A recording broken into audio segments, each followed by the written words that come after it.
Ketika Abu Nawas tidak tahu jalan menuju neraka. Suatu ketika, Abu Nawas ditanya seseorang, "Kapan kamu mati?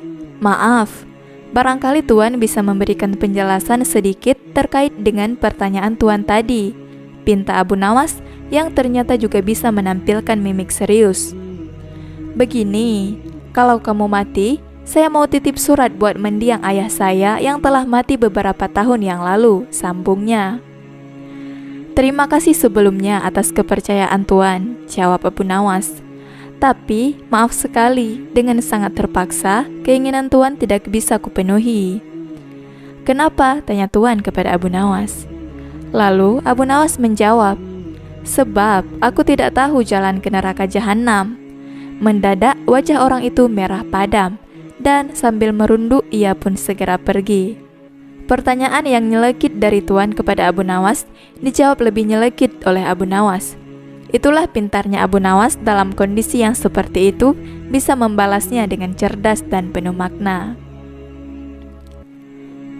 Kisah Abu Nawas ini mengajarkan kita untuk berpikir dulu sebelum berbicara. Hati-hati menggunakan lidah, salah-salah bisa kena batunya. Pengalaman Abu Nawas kali ini bisa menjadi pelajaran berharga bagi kita. Betapa perlunya kita berpikir terlebih dahulu sebelum mengucapkan kata-kata. Seperti ada pepatah yang mengatakan, mulutmu harimaumu. Pepatah yang menjelaskan kepada kita agar selalu menjaga lisan. Berpikir terlebih dahulu sebelum berbicara. Mengapa demikian? Berikut alasannya.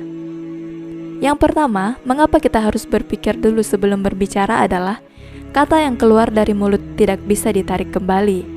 Alasan yang pertama adalah kata-kata yang keluar dari mulut kita tidak dapat ditarik kembali.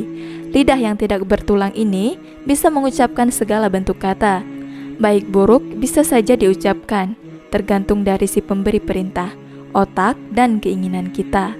Berkata baik atau kasar kepada orang lain tentu akan memberikan dampak bagi kita dan orang tersebut. Yang kedua adalah perkataan yang diucap bisa saja membuat orang lain tersakiti.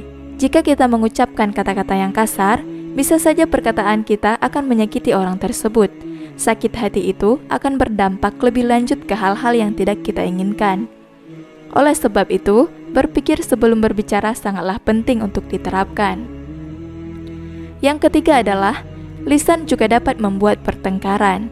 Omongan yang keluar dari mulut kita juga dapat memicu pertengkaran. Orang bisa salah paham dengan kata-kata yang kita lontarkan. Bahkan, banyak kasus seorang menusuk orang lain dengan senjata tajam akibat pertengkaran mulut. Jadi, hati-hati sebelum berucap. Yang keempat adalah, lisan juga menunjukkan kualitas dirimu.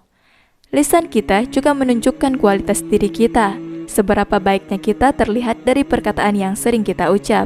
Baik dan buruknya akan terlihat sendiri dari omongan yang keluar dari mulut kita. Berhati-hatilah dalam berbicara agar tidak merugikan diri sendiri dan orang lain. Yang kelima adalah, berbicara juga harus memperhatikan lawan bicaranya. Berbicara juga perlu memperhatikan lawan bicara kita. Jika kita berbicara dengan orang yang lebih tua, alangkah lebih sopan menggunakan perkataan yang lebih lembut.